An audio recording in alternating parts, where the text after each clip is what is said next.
Welcome to the Way Out Recovery Hour. I'm Bob Sharits, and another wonderful Monday.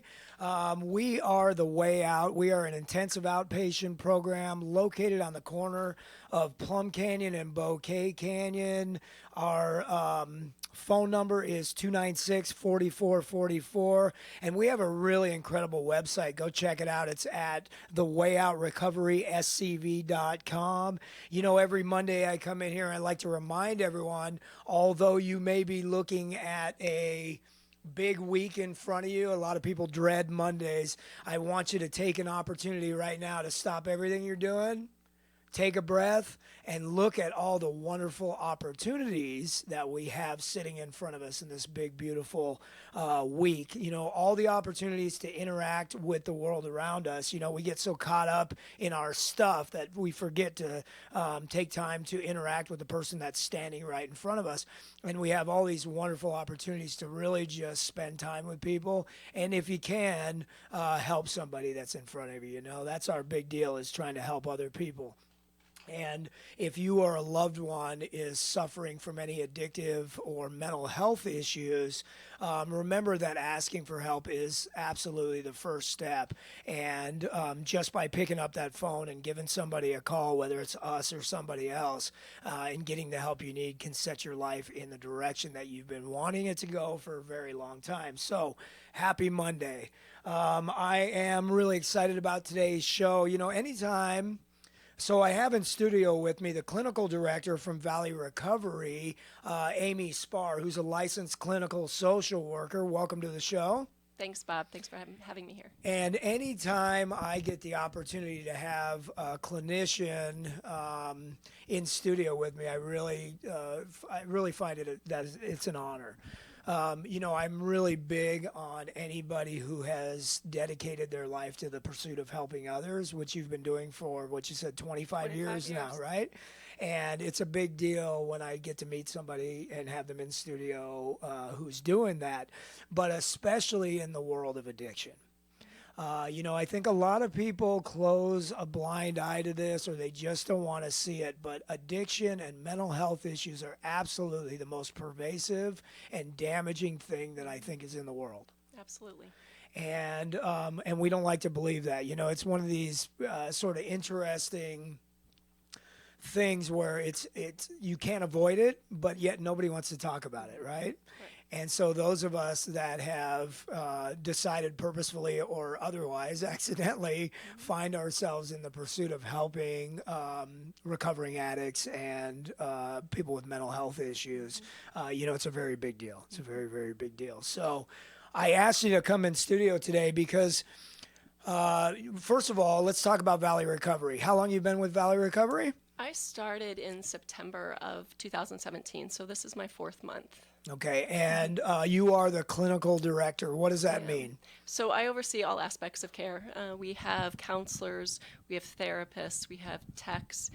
We also have a consultant who's a psychiatrist and medical doctors. So I just oversee the coordination of care, making sure that clients, all of their needs are met, and also supervise the staff. It's, you know, it's... And do you get to provide personal care as well? So you get Absolutely. to, yeah, good. Yeah, I know that over the years I found myself in some more administrative roles in different organizations, and the farther that I've gotten away from the counseling, the more I miss it. So I'm glad you're able to hold on to that and keep doing that, because that's what you do it for, right? It's the privilege, right? Is being able to really know these individuals and their families and be able to help them in the midst of change. And so it's hard to do it from a desk. You have to do it by getting to know them, getting to know what their needs are and how you can help them, and how you can equip our staff to help them. Right. And it's, you know, I think it was about a year ago. So I had heard about Valley Recovery Center. I knew they were in town. You know, it's interesting. So Valley Recovery Center is an all-men's adult residential facility. What services do you provide over at Valley Recovery Center? So it's for individuals 18 and older. We provide individual and group counseling. So each day is set up with a lot of structure. Our clients get up by 7:30, they have breakfast, and then they immediately start into morning reflections, and then have groups, lunch, more groups, dinner, and then we do an outside meeting every day. So we do individual counseling, we do therapy, we do experiential therapy like art therapy. Today was music therapy. So different ways for our clients to really understand their thoughts, their feelings, their emotions. And we also teach them how to have fun, how to have sober fun. So yesterday they went to a movie, and being able to be out in the community and be able to be able to experience it in a new way. Well, it may sound, for our listeners, it may sound like, such a simple thing, right? Teaching somebody how to have fun. Nothing is simple, yes. Nothing is Just simple getting in recovery, up in the right? day, yes. And you think about so especially with adults, so the youngest you're going to have is somebody coming in at 18 years old who's probably, according to statistics, going to be using drugs since probably the age of 12, 13, 14 years old. Right. Most drug use starts right around that age. So they're at least going to be using for at least the last 4 or 5 years. And when somebody meets the criteria for an addiction to be diagnosed as an addiction, it's very pervasive in their life, and it takes up a lot of time, and everything that they do, drugs are involved in. So we're not just teaching somebody to have fun. We're teaching somebody to let go of everything they've known that is associated with fun. Yes. And find new ways, right? Yes. And for somebody who doesn't understand addiction, like maybe most of our listeners, they when you make a statement like we teach them how to have fun, what? Like, right? Yeah. But that's how much drugs and alcohol take over a person's life. It's everything. Yeah, from learning to get up, learning to even eat 3 meals a day, learning how to make a bed and just take care of yourself. Because as you mentioned, yes, they started using at age 12, 13, but developmentally, they're still stunted into those elementary years. So they're learning how to, be able to problem solve without drugs or alcohol. How are they going to go to school, to work, be able to be a productive person in society, free from drugs and alcohol. And part of the real work is figuring out who they are, what was driving their use. Are they maybe depressed or anxious? There's other underlying issues that really need to be looked at, and that's the first line of the work we do, is really for them to figure out what was fueling their use. Yeah, there's kind of this saying amongst recovering people that says something like this: if you want to know why you drank and used, stop drinking and use it. Because once you take the drugs and the alcohol away, what's left is people like yourself trying to figure out and trying to offer somebody like the answers for why have I been so caught up in this, when the guy who's standing next to me doesn't get so wrapped up in it. And a lot of times it has to do with upbringing, and it has to do with co-occurring disorder or trauma or different things like that.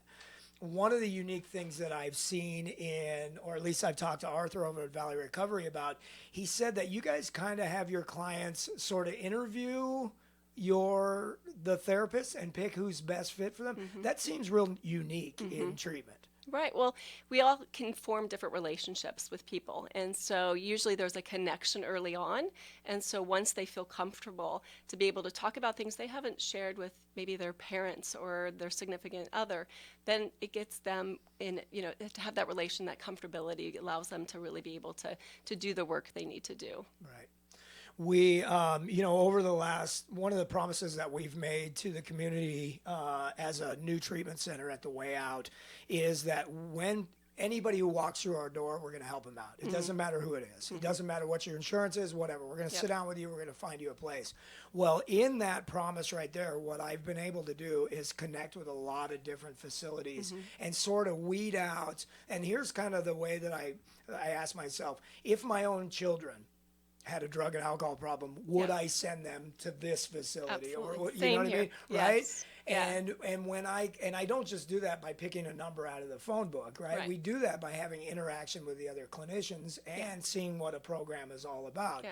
And over the forming of the relationship with Valley Recovery Center and my interactions with Arthur, what I've come to know about the facility over there is that it's just absolutely quality care, which is not always the case. So another reason that we do that is because we're in a time where, God, I'd say in the last 5 to 10 years, thousands, if not more, treatment centers have opened up, especially in Southern California.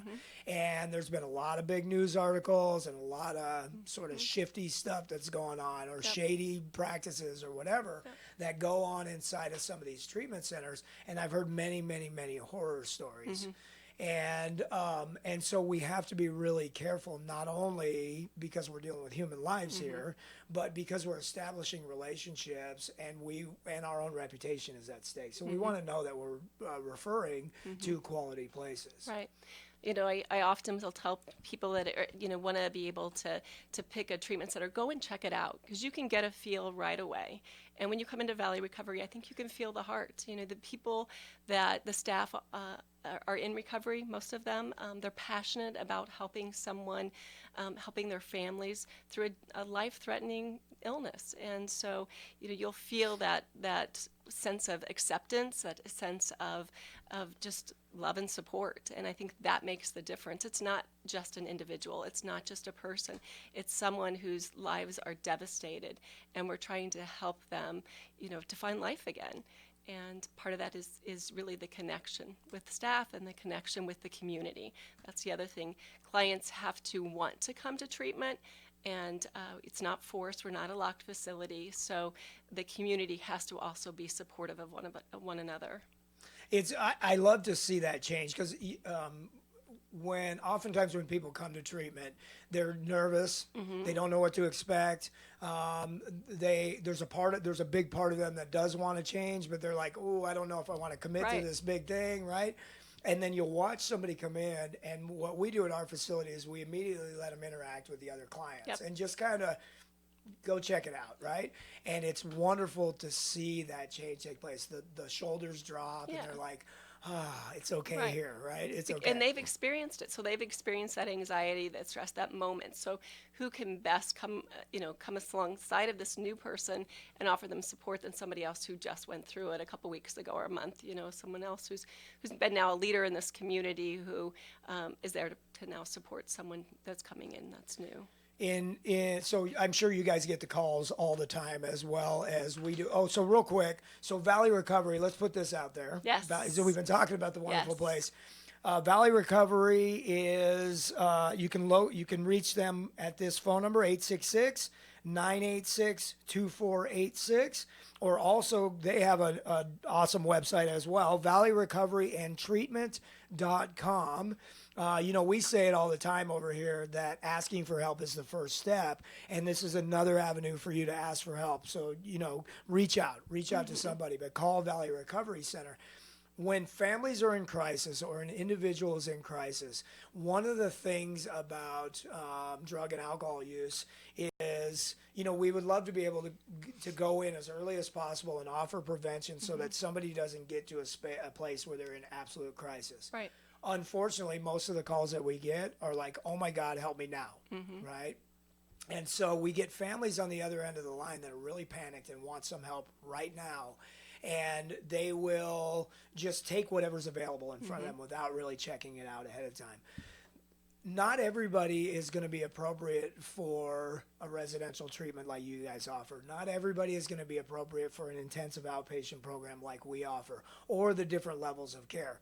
So I think it's really important for us to talk about what are different levels of care. Now, they're going to be based on severity level on a multitude of issues, and we'll get into that maybe after the break, what that looks like in terms of an assessment and a breakdown. But what's the highest level of care? So the most severe level of care. I think you've had experience. Maybe we're talking about psychiatric inpatient or something, right? Right, and acute detox. Right. So either someone who is a danger to themselves or other who needs a locked facility. That would be the highest level of care. You may need detox, which is different forms. There is acute detox, so that would be somebody who's maybe consuming very large amounts of alcohol also have a co-occurring medical diagnosis that you need to be able to monitor both in a Hospital hospital-type setting, setting. yeah. Absolutely. But most detox can be done in a subacute facility where you still will monitor vitals and blood pressure and do a history and physical, but be able to either help them through detox medications or some withdrawal. Actually, there's almost no medications like crystal meth where you just offer them support and monitoring. Yeah. So that would be your highest level, and then after that becomes your residential level of care, followed by your partial hospitalization, followed by your intensive outpatient. And then ultimately, we want people in support groups like 12-step support or church support groups, Right. and going to see regular therapy sessions until that may be no longer needed and they can really be self-sustaining. Yeah. Best case scenarios and best percentages for treatment, oftentimes it starts at the highest level of appropriate care and then steps you Works down on a continuum, And a lot of times people, we see these horrible success rates. I don't really look at percentages because it's really hard to judge. Like, how do you judge successful treatment versus not successful treatment? It's not always abstinent based, right? Right. There can be improved quality of life with Absolutely. somebody who's still using a so-called lesser drug, or as one scenario. But percentages increase the longer you're in treatment and the more appropriate the level of care is. Correct.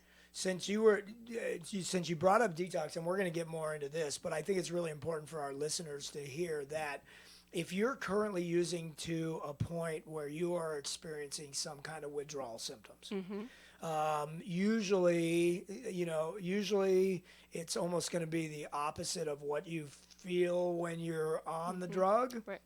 So something like an opiate, which is a painkiller, coming off of that, you're going to be sick and in extreme pain and things like that, right? So if you're experiencing some sort of withdrawals, if you're using to the level where you experience withdrawal symptoms when you stop, it is really, really important that you go see a medical professional and don't try to just stop cold turkey on your own. Correct, because you have risk of seizure, heart attack, so many other complications. It is best to go to a medical doctor and to be assessed. And again, you may need medication, but you also may need further monitoring in a hospital or a residential facility.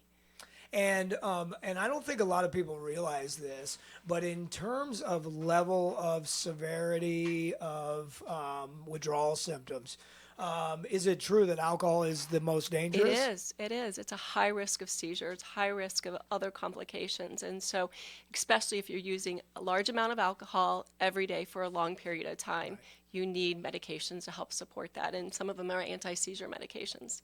So seizures, real common withdrawal symptom dangers are things like heart problems because of different blood pressure, seizures, and things like that, Yeah, right? and then you even have the extreme where you're almost psychotic. You see things, you hear things, you're delusional.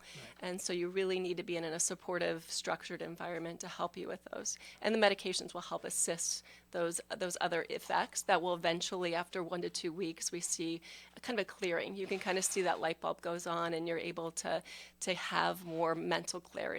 Right. And I think a lot of people also don't understand that medications like Xanax,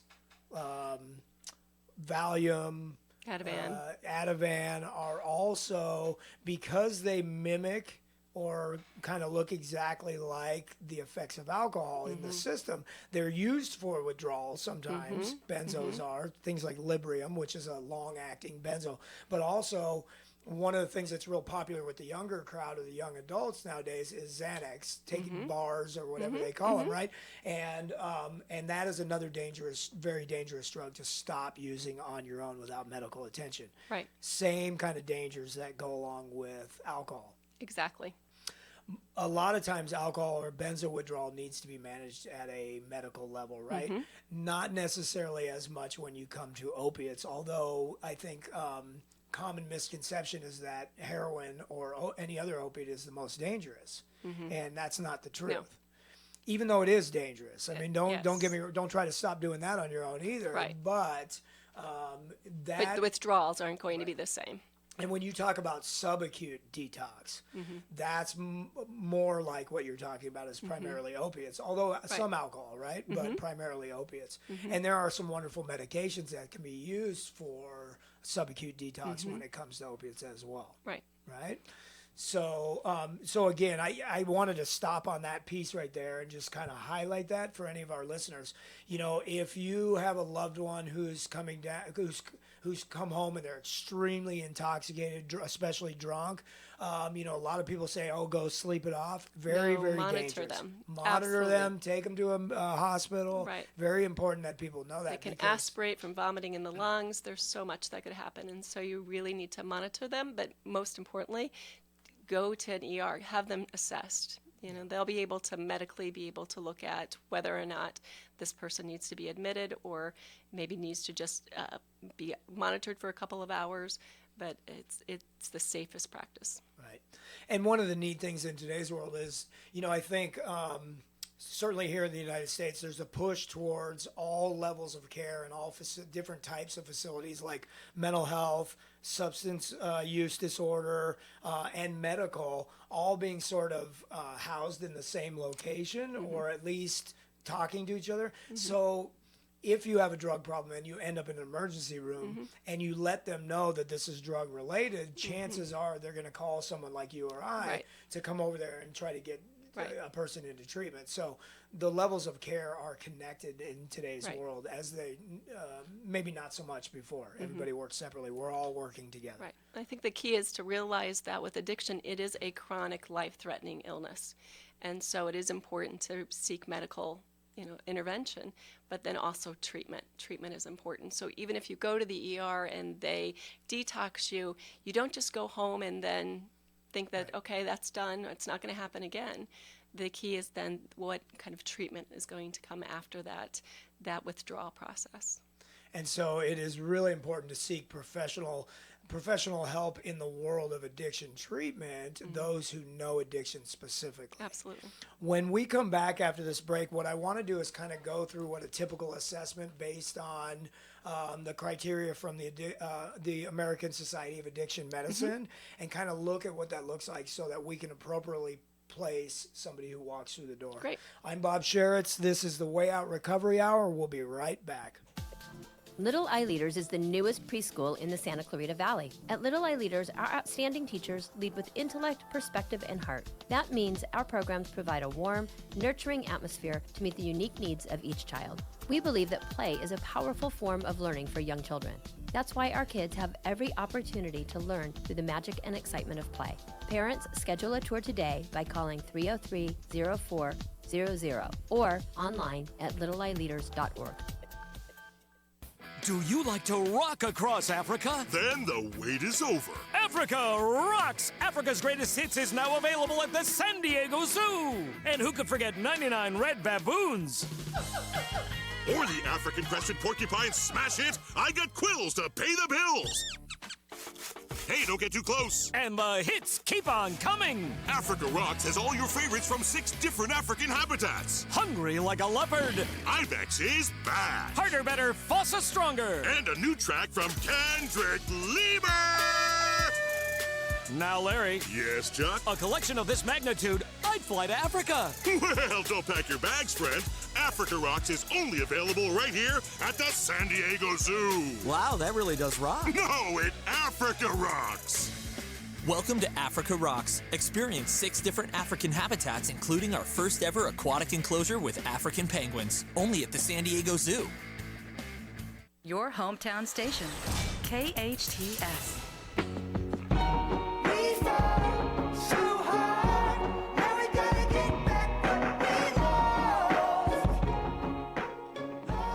Welcome back to the Way Out Recovery Hour. I'm Bob Sharits, and we are the Way Out. We are located here in Santa Clarita. Remember that asking for help is the first step, and you can ask for help by calling 296-4444 or visiting our website at thewayoutrrecoveryscv.com. We have confidential You can set up a confidential appointment on our website or drop us an email on there, and we will answer any questions that you might have. You can also find us on Facebook, and you can get the information that's on these weekly shows from our Facebook page at The Way Out Recovery SCV. So check those out and get the help that you need. I am in studio today with the clinical director from Valley Recovery Center. Valley Recovery Center is a local residential treatment facility for adult males, a 6-bed facility located right here in Newhall, and they provide very high quality care.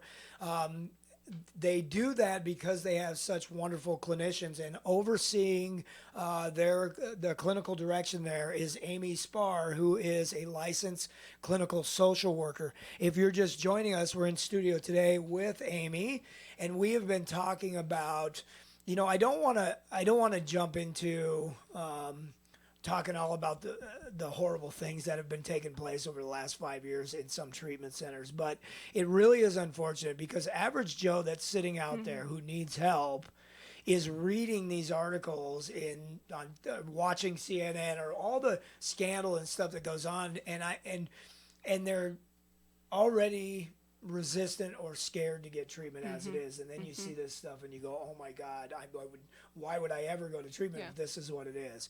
And I think that it's important for you and I to let people know, for anybody that works in our profession, to let people know that that is an anomaly, that most treatment centers are providing high quality treatment, and that your organization, Valley Recovery, and ours at The Way Out have a promise to the community of Santa Clarita and elsewhere that we are only going to refer you or send you to high quality levels of care. And we do that by having these types of interactions.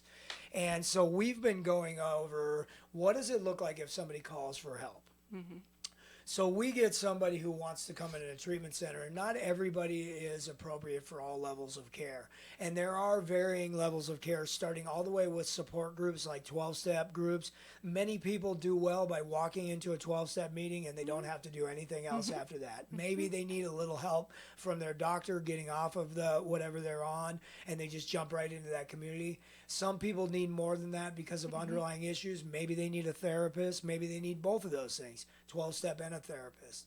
Some people may need a more intensive group counseling and individual counseling with more accountability. That's where an intensive outpatient program comes in. And then there are those who may need all-day help really getting their life on track, and that's where a partial comes in.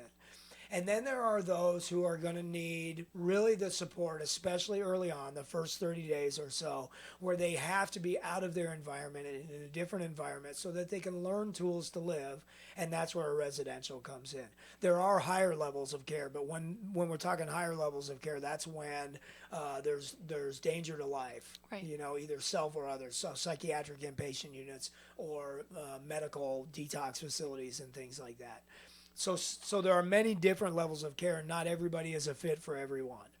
So how do we assess when somebody walks through the door or gives you a call? How do you do the assessment? The first thing is to do a multidimensional assessment.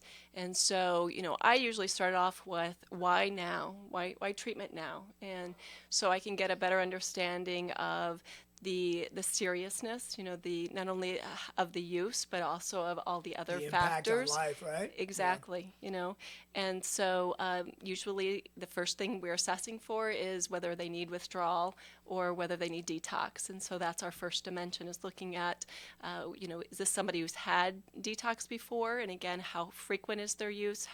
What's the duration and the amount that they've used?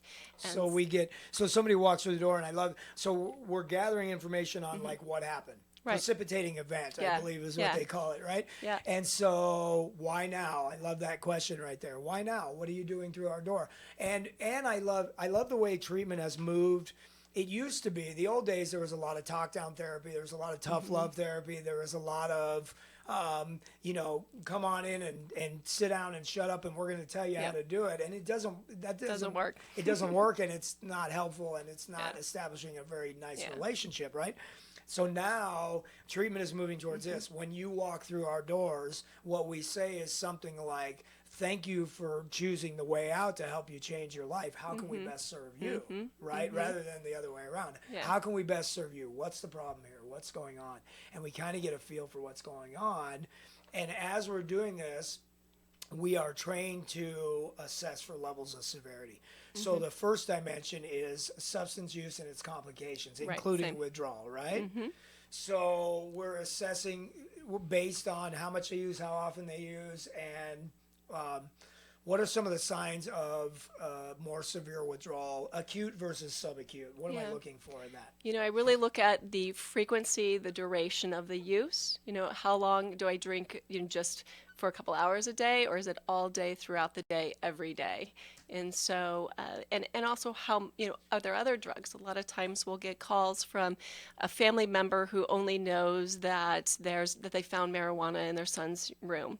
But what they don't know is that he's also abusing Xanax and alcohol on the weekends. So really being able to understand what is the amount of drug use and how often and for how long, because all of that will make a difference on how we need to detox for medication.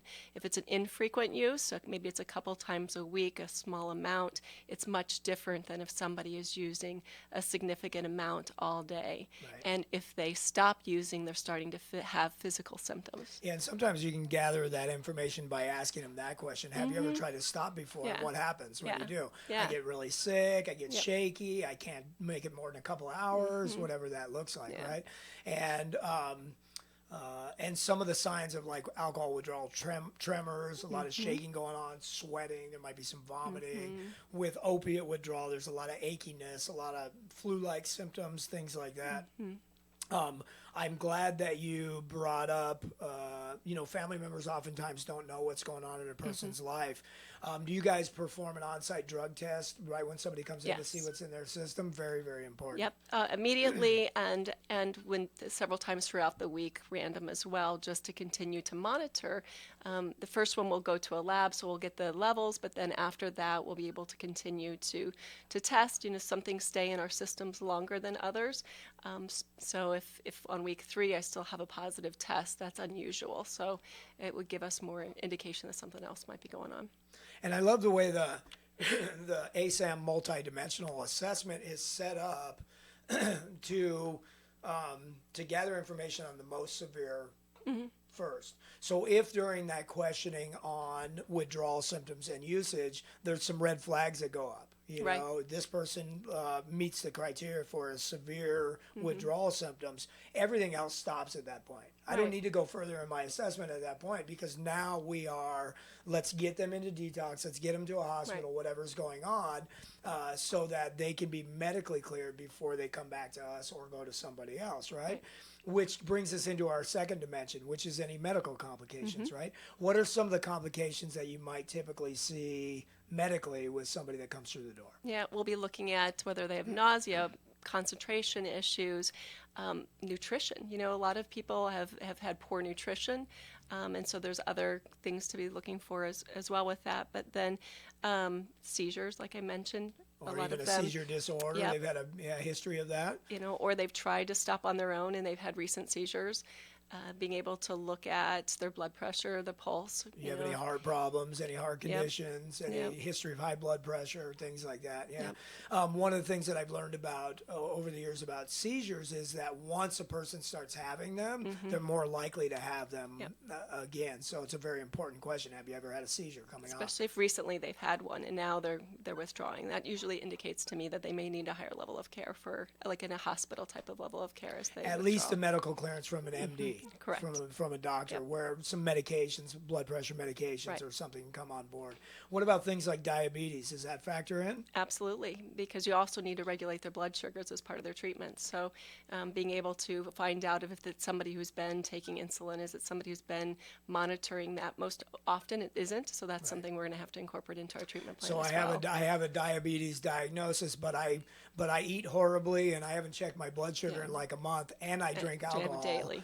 Right? right? Exactly. Now Yes. you got a bunch of red flags going Right. on right there. Yep. This is a person that needs to be medically cleared right away before they're safe enough to be in the facilities.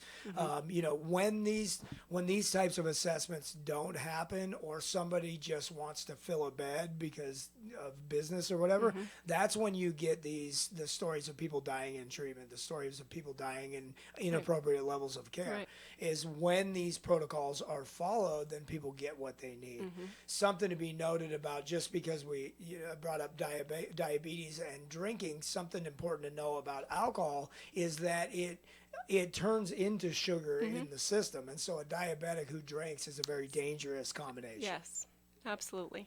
And there are other factors as well, other medical factors that come in. So again, the assessments are set up where a red flag comes up. We're stopping the assessment right now. We're going into Our primary treatment, which would be medical.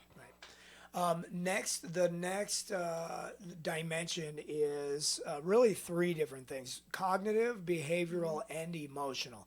This is where we get into co-occurring or dual diagnosis. It has a couple different terminologies, but co-occurring disorders. Describe some of the typical co-occurring disorders that you find. So most frequent we see depression. A lot of people will use substances because they're depressed, they're lonely, they want to numb those emotions. Then also you'll see anxiety. People that are very stressed at their job, they have very high-performing expectations either from their family or from school or from work. And so they're using substances as a way to deal with that Manage the stress. anxiety, yeah. Absolutely. And then we see trauma. A lot of people have either been traumatized themselves, and that can be abuse, it can be death, it can be a move, it can be all sorts of things that negatively impact their life, or they could have witnessed someone have a crisis that then they have taken on in traumatic form. We see some psychosis as related to the drugs, and sometimes an underlying psychotic disorder before A lot of times with methamphetamine. Exactly. Right. Yeah. And some others as Yeah. well. And something important, a lot of people don't understand how difficult it is in the recovery process, because although I've said before, drugs are not the problem. That's false. Drugs are the problem.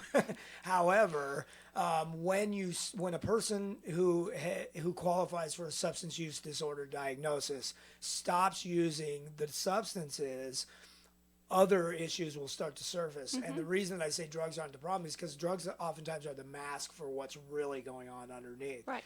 And I don't think people understand that when let's say somebody comes in and they're 30 years old, and they have a history of maybe they have some grief and loss. A loved one has died 10 years prior. And they're actively using drugs and or alcohol for the last 10 years and have never stopped long enough to really let that grief and loss sink in. All of a sudden, we're taking away the coping skill, or we're asking them to stop using the coping skill that they've been relying on, and what surfaces at that point. So that's what you see in your office, right? Right. And so to have effective treatment, you have to be able to work on the substance use, but also then how to manage your emotions in another way. And part of it's even understanding those emotions, because they've numbed them so long with drugs or alcohol. When we get over the years, I've seen this working at primarily intensive outpatient level of care, is we will get people who say, I can't go into treatment, I got to do this, and we'll assess and make sure they're safe, and we will admit them to our IOP. And after a short period of time, when those other issues start to surface, and maybe they relapse once or twice, we will spend some time sort of convincing them that a higher level of care is very appropriate at this time, and that they need it. Because the benefit of a residential treatment like yours is that people who have significant underlying issues now can sort of face those and process those without the ability to run to a drug. Right. Because it's the brain's first thing that it wants to do. Right. Is I start to feel the pain of a trauma, and I have a bottle sitting next to me, boom, And at the IOP level, we'll start to bring that stuff up, and then we'll start to see the relapses whenever we touch on that trauma, or clinicians will touch on that trauma, and we will immediately say, whoa, it doesn't look like it's manageable at this level of care, which warrants a higher level of care. And that is one of the I think the biggest benefits of a residential treatment. is that you get to face all your stuff in a safe environment where you can't run to another drug, right? What I particularly like it at Valley Recovery because it's a small, intimate environment. And, and to be able to talk about that, you need to feel acceptance and trust.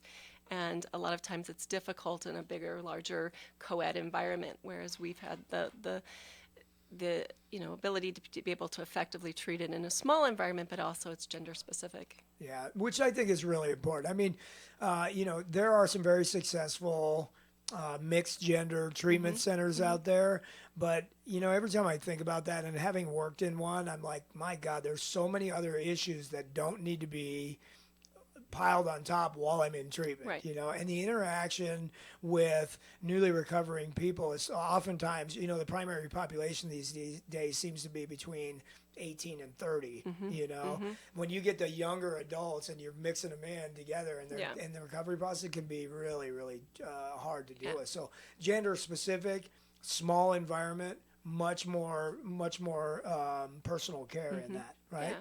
And you guys have, how many therapists do you have over there? So we have several therapists. Some, again, our specialty is in different areas. So if I have a client who has a primary substance use disorder, they'll work with a primary therapist on that, but maybe they have a co-occurring eating disorder or a co-occurring sex addiction. So then I'll bring in a specialist to work with them in that area too. So we have several therapists contracted with us, and it really depends on the individualized needs on who we assign them to work with. Yeah, that's really important. Really, really important. And you see how, as we go through the assessment levels, how the severity becomes less.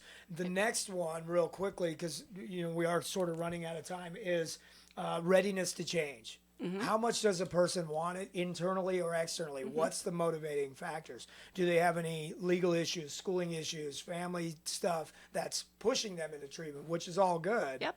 A lot of people, there's sort of an old myth that says you absolutely have to want it in order for it to work. Yep. And I've kind of changed that. And what I put out there is you have to be exposed to it in order for it to work. Absolutely. So whatever gets you into treatment, as long as you go, okay, I'm in, cool, walk through the door, we'll help you sort through that stuff. As long as there's a willingness to at least open up and to listen and to be a part of the program, I'm okay with you being there. Even if it's an external, I need a letter for my court date coming up. How are we going to get that? Yeah. How are we going to help you successfully get that letter? Right? What do you need to do that? And then I've never met anybody who's actively using drugs or drinking that on some level internally doesn't want to change in their life. We just try to find that in the readiness to change assessment and treatment, right? Yeah, the biggest obstacle is usually fear.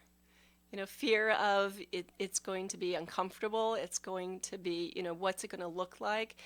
So just give us the chance. And then usually they'll say, wow, this isn't so bad. Right. And then at some point you start to engage more and more in the process.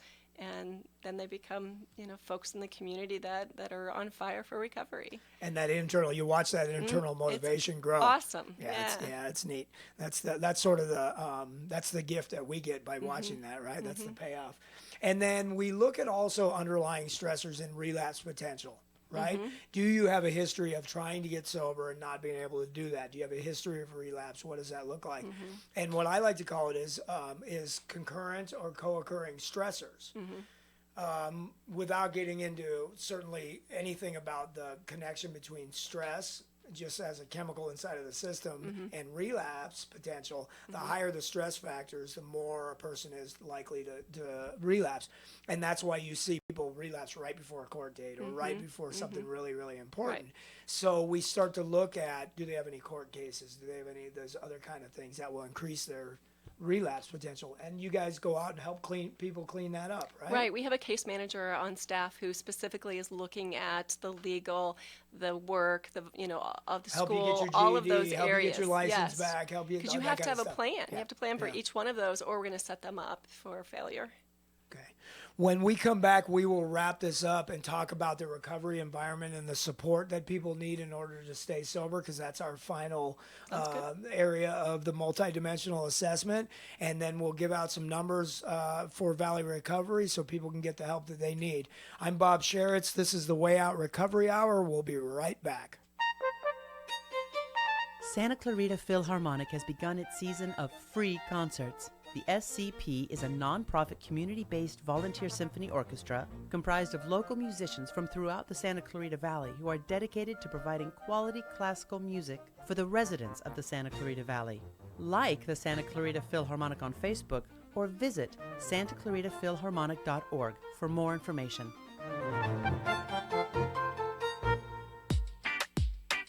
Weekends are now exciting in Santa Clarita as Persia Hookah Lounge hosts its House of Entertainment every weekend night from 8 to 11. Thursdays feature a DJ on the hookah patio. Stop by Fridays for performances by Belly Dancer of the Universe winner Jasmina, or Saturdays to hear great local live bands. Persia Lounge also caters for both homes and businesses, starting as low as $8. Discover Persia Hookah Lounge on Main Street, where it's all happening in Old Town Newhall. Persia-lounge.com.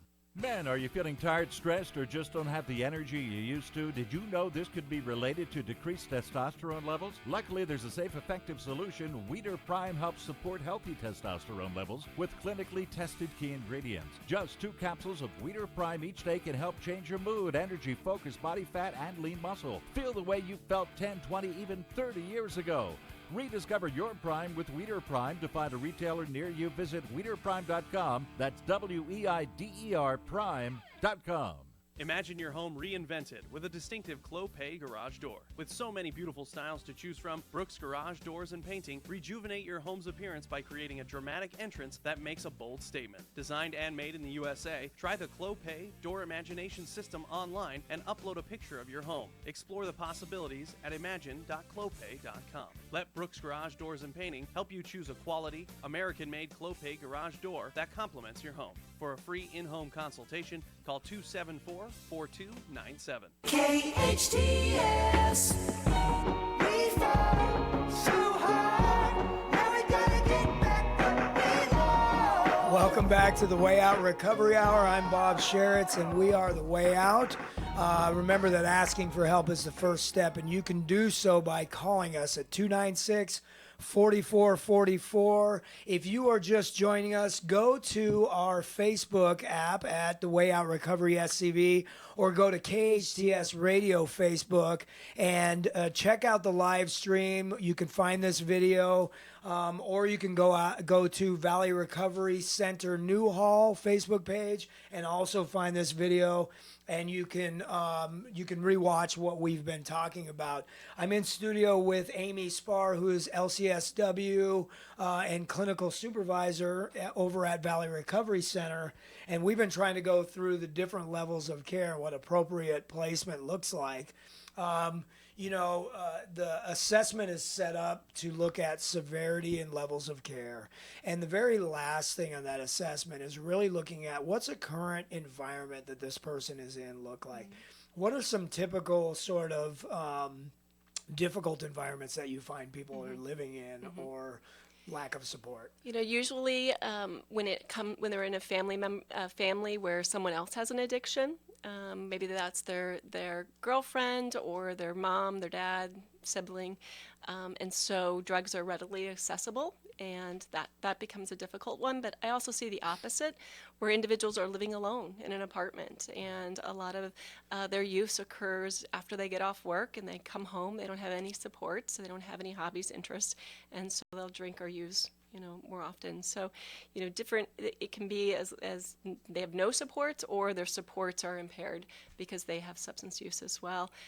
Or, the negative environment, right, where someone is belittling them or, causing them to feel negative about themselves. So maybe they use drugs then.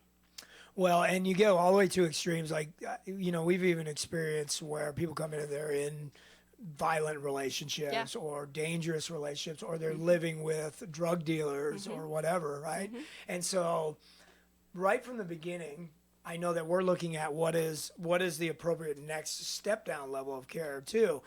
You guys have, and we have, resources for things like sober living environments and stuff like that as well, for people to step down. Because oftentimes they can't go back into their environment. It's just not conducive to recovery. Right, especially not early recovery. Right. So maybe the plan is for the next 90 days, we look at a sober living and an IOP program before we go right back, into the home situation. I think the other thing that I've seen quite frequently lately is the young adults who are living in the car, who have no way because the parent or their loved one gave them an ultimatum: if you're using drugs, you can't live here. So they're either living on the streets or living in the car, so they don't have a plan. And a sober living would be a great transition from a residential facility along with an IOP. Yeah, I've worked with a couple of people who are trying to get sober and living in their car, and the stress of trying to manage that is just becomes too much for them. Yeah, just the physical stress on their bodies of, living in the car, sleeping, but also meals and everything else. It really takes a physical toll on them. And you guys implement family as much as possible integrated into the treatment, right? Right. Yeah. Ideally, we would like for them to come weekly for family therapy, and we'll work around their schedule. If it's in the evenings, we have a therapist on site on Saturday. But what we know is you can't treat the individual in a vacuum. You have to treat the environment. So if that's family, meaning spouse or parents, we would encourage them not only to come to family therapy, but also to get individual therapy on their own or attend Al-Anon, just to learn how they can do things differently too to help support their loved one. Over the years that I've been doing this, I have found a niche where my favorite thing to do is to get I'll get rooms full, these big multi-family groups where I get rooms full of family members who are new to the recovery process, trying to figure it all out, and to watch the changes that can take place when even one part of that system changes. Absolutely. And it's not always the family who wants to, who wants the best for them and wants to get them into treatment. It's not always the recovering person, the individual. It can sometimes be the other way, that it's more difficult to make the change inside the family. But when somebody is insistent about their recovery and makes that change, how you can watch that sort of spread in the family, it's really a cool thing to do. Yeah, it's one of the best things. Like to go over a codependency checklist with a mother, and then when you say, have you ever, and they're like, yes.